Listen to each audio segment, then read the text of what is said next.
Hi everybody, welcome to the September 20th, 2019 edition of Colorado Inside Out. I'm your host, Dominic Dezzutti. Thank you very much for joining us. Let's get started with a quick take on the RTD board reconsidering its no vote to selling its empty lot near the state capitol to create a park for a potential Medal of Honor museum.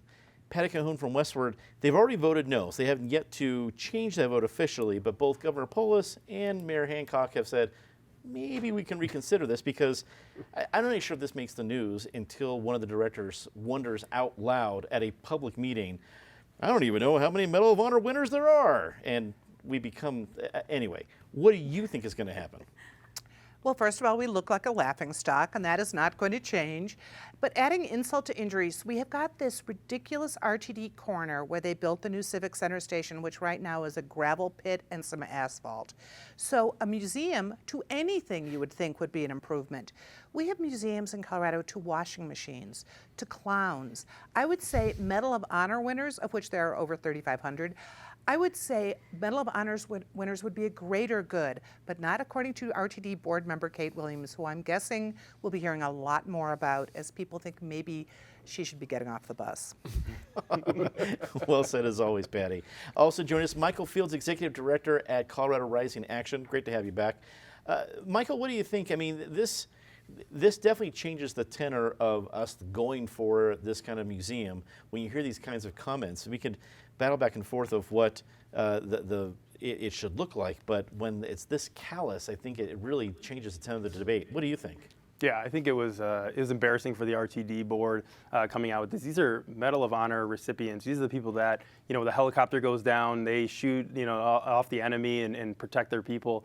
They jump on grenades. I mean, these are really, really great people. The fact that they came out and said that one RTD board member and saying, I don't know if they deserve this. I'm glad the governor and the mayor came in and said something about it and told them to reconsider. I think they will reconsider, and I think they should give them free advertisements for the next 20 years for that museum. Eric Sonderman, political analyst. One of the odder arguments against this I had heard, I think it was Natalie Menton, one of the other RTD board directors, that said, well, if we make it into a park, it's just going to be a place for all these homeless people, because look across the street, that's a park, and there's homeless folks there. We're damning what could be because of solving another problem down the road. Did RTD step into as big of a mess as I think they have? Oh yeah, they stepped into a mess. It's not virgin territory for RTD. They're used to messes. Kate Williams' comment, as Patty said, was just inexplicable. I mean, perhaps not the sharpest tack in that particular drawer. They will reconsider with this. With the scrutiny, the media, and Hancock and Polis. I think this thing is now a slam dunk. But to Kate Williams, it's not a question of how many Medal of Honor winners there are to fill up a museum. It's the fact for all of us to go into the museum and respect the sacrifices they made. Natasha Gardner, articles editor, 5280, rounds out the panel for us. It feels like a great opportunity for Denver. It's no slam dunk if we get it. There's lots of cities trying to get this, but it seems to be a pretty cool jewel in the crown of Denver if we're able to get it. Well, Denver and the state, I mean, you think of the state's connection to the armed forces, and that's just a long history that will also be part of our future as well. I remember being around this table when the renovations were done at the RTD station, and the gravel pit just sort of became revealed that that's what it was going to be. And that's years ago. So we're flashing forward to now, and it's still there at this heart, this intersection in the middle of this major metro. This is the best that we can do. Now, I collected a lot of rocks as a kid, so I'm not one to disparage gravel, but come on, there's something else that we could do at the heart of our city to really show what we're about and who we are. It's completely off-brand with Denver. So I hope we can at least come to some conclusion that doesn't involve just gravel and asphalt. The ACLU of Colorado released a report this week alleging maltreatment and medical negligence at the Aurora Immigration Detention Facility. The facility is run by ICE and its private contractor, the GEO Group. 85% of those held at the facility are waiting for asylum or other legal proceedings. On Thursday night, anti-ICE protesters marched to the home of the warden of the facility, resulting in a response from counter-protesters and the Aurora police in riot gear. Patty, this situation just got uglier throughout the week. You have an ugly response, I think, in the protests and how that went down last night. But that's in response to a pretty ugly report that included a detainee that was held, who he had lived in the United States for over 40 years, had a green card, and died in the facility. So there's plenty of ugliness to go around. Where does it go from here? Well, it goes into a protest tomorrow, which is maybe going to be the ugliest yet. You know, the ACLU report, most of that had already been out. We reported the death over, it was almost 2 years ago, of that one man who was not given the medical treatment he should have been given. ICE and GEO, which is a multi-billion-dollar corporation which runs it, did not release the documents they were supposed to. They were slapped earlier this summer for violating provisions that are set up federally for detention centers. You know, no one loves coddling prisoners, whether they're people in immigration or in Colorado prisons. Whenever we write stories about that, people get very upset. But the fact is, there are certain standards that we have agreed on federally as what civilized people do, and we're not meeting them at GEO. So there was a dog and pony show there last month where they neglected to really address some of these issues like overcrowding, medical issues. The protests started back, there have been protests going on for months, but the big protest was with Michelle Malkin, which was pro-ICE Labor Day. That got the protesters out. Then last night the protesters went to the warden's home. Now we're going to have dueling protests probably tomorrow out by GEO. I would argue that it's never good to go to someone's home for a variety of reasons. Not fair to the neighbors, not fair to the families. This came up with Occupy Denver too, and Tammy Dorr from the Denver Partnership. Let's keep it professional and keep it where the business really is. And in this case, it's Aurora, where GEO is collecting millions. Michael, it seems to have some, I guess, odd political overtones here, because you have folks who are coming out saying we're pro-ICE regardless of what's going on. You can be pro-immigration laws and pro-immigration standards and still find fault if it's not being held up. It's like being supportive of police, but if there's a rogue cop, you can still be pro-police and against a rogue cop. Are the political ramifications of this going to get worse before it gets better? Yeah, I think it's very polarizing. You can see from the different protests on both sides. This ACLU report did highlight 8 cases, some of which, as you mentioned, were disturbing. And, if a facility like that is not, up to standard, then that should change and they should work on that. But to your point too, yeah, if there's a rogue cop, you talk about that. If there is, you also have to abide by immigration laws or change them if you want to. And so I think there's a lot of discussion, of healthy discussion that can go around this. This is a facility that's been around 30 years. They've had tens of thousands of people in and out of there. We want top-notch medical treatment there. We want good facilities there. But I do have a big problem with what happened last night with going to the warden's house. We're in a state that 6 years ago, a person went to the Department of Corrections head and murdered him at his home. I think that homes, that families should be off the table. It was peaceful yesterday. A few people got arrested. But I think that's over the line when you're scaring families and really separating it from, the issue that you have, which is go ahead and protest at the facility or at the Capitol or wherever you want to go and have this discussion. Don't do it at people's houses. Eric, this is a federal facility, but it's in Aurora, and we have local folks protesting this national issue. Who steps in to try to at least address the issue? Because it's only seemingly going to get worse, but who's in charge of trying to at least bring some sort of conversation or some peace to the situation?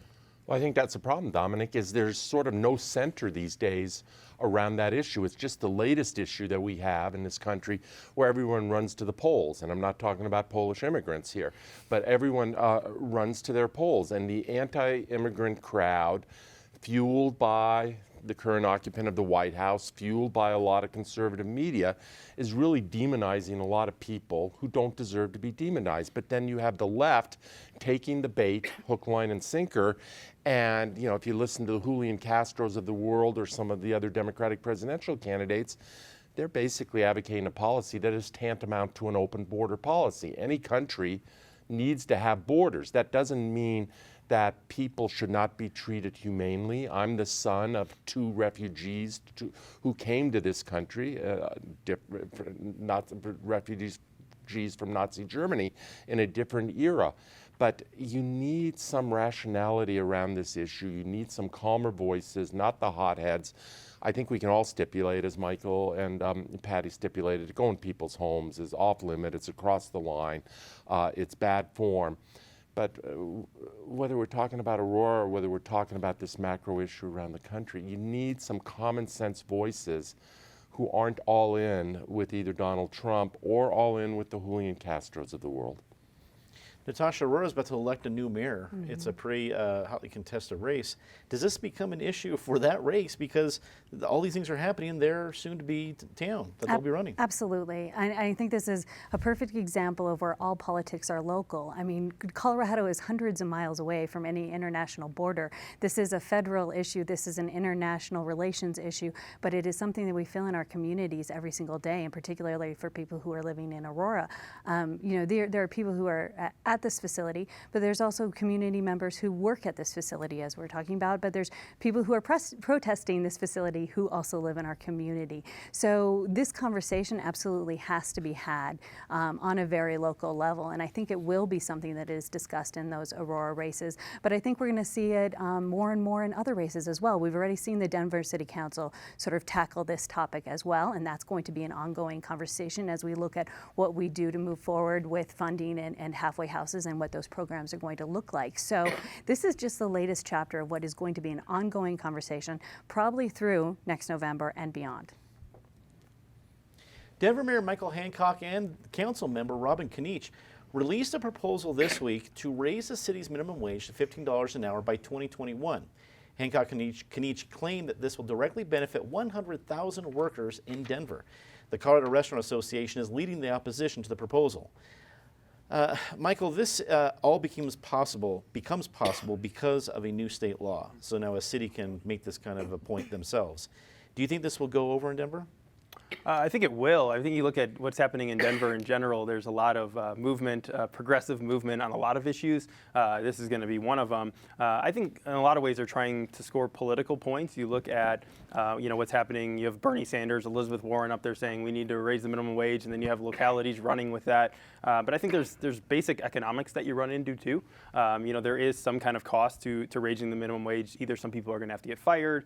There might be a decrease in employee benefits. It could just be passed on to us, which it will be as consumers. And then, the prices for restaurant food ends up being like it is at the airport or at a baseball game, and people don't want to deal with that, and so they stay out of the city and go other places. So I think there are economic consequences. I think that needs to be studied more. The CBO nationally came out with a study. If we raised it to $15 across the country, the impact it would have. It would raise wages for some people, but close to 1 million people, or a little over 1 million, would be out of work. And so I think the city needs to look very seriously at this before making any kind of move to $15. Eric, do you see any political ramifications? Obviously, Mayor Hancock is in his third and last term, but I guess between other politicians having to tackle this, do you see this becoming a greater political fight in 2020?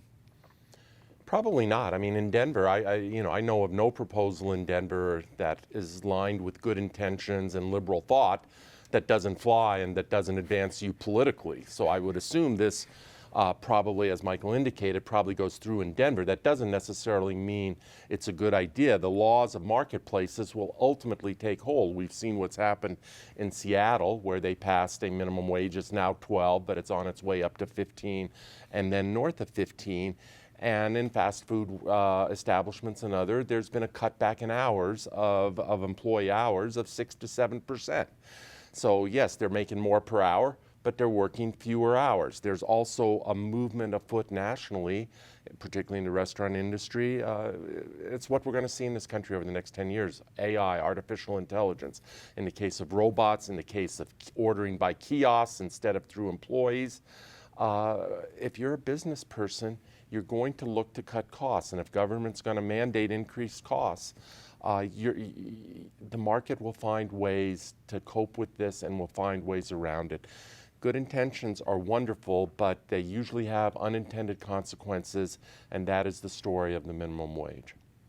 Natasha, 5280 writes a lot about businesses in Denver.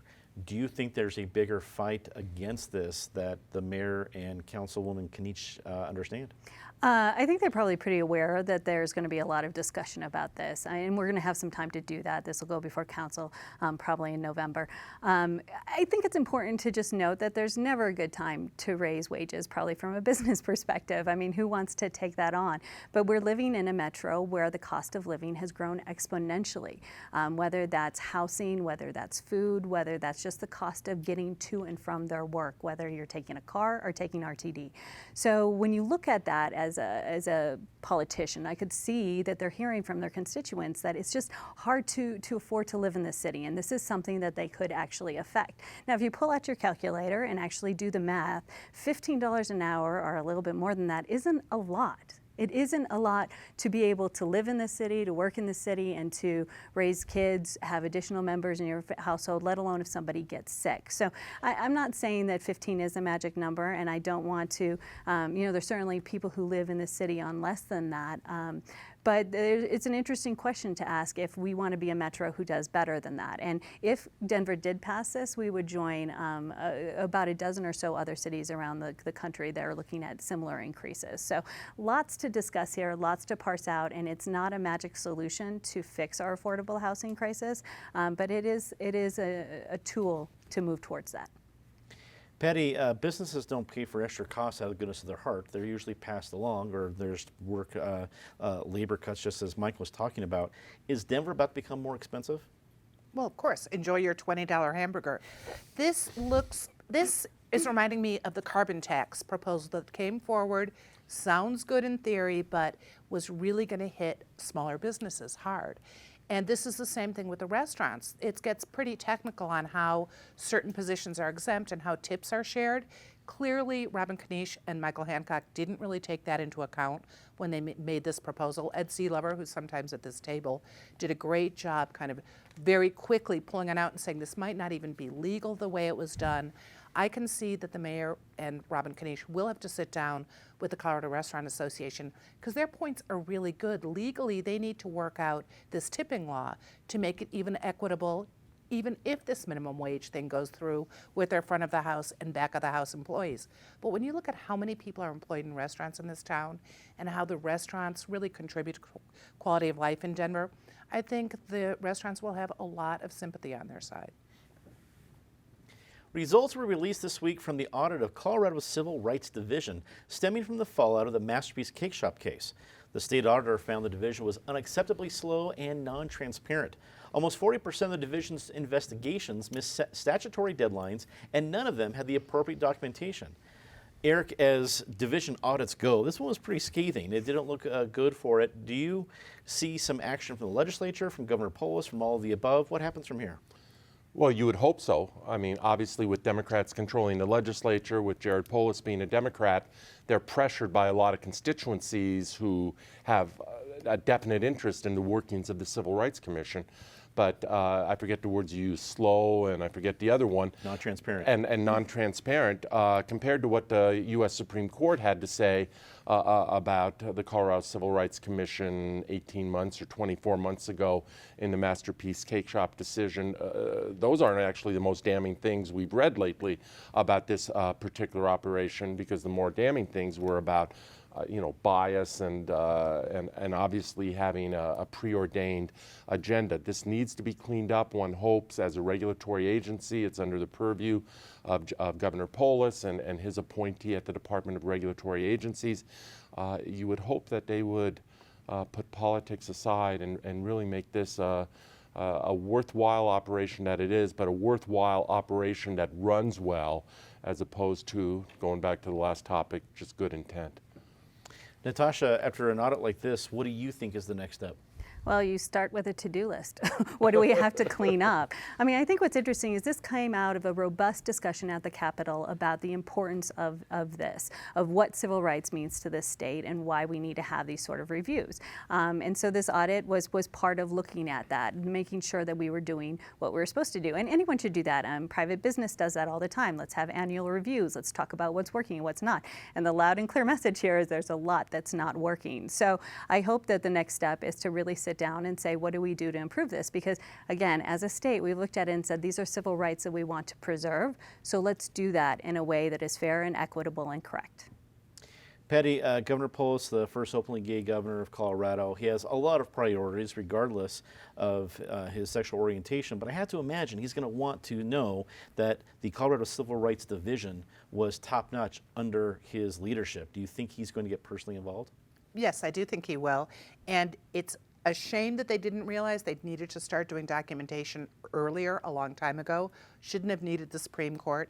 It's tricky because so many of these are personnel issues, so you have to be fairly confidential, but ultimately you should be able to come up with reports that are transparent. We've actually been the focus of a Colorado civil rights complaint by a man who was offended that we took advertisements for ladies' nights. I'm happy to say we were victorious. You can go, ladies, go out and drink, it's fine.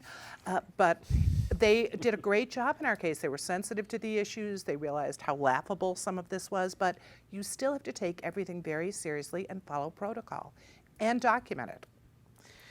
Michael, I think when the Masterpiece Cake Shop case came out, people thought it was about one thing, but clearly it has uncovered quite a bit. What did you take away from what we found this week? Yeah, I mean, clear transparency problems on top of the bias problems that came out during that case. I think this Civil Rights Division was already on thin ice. It was, negotiated if it would get funded and stay open and everything, and they got to the point where it would. But I think this really sets that back in a lot of ways.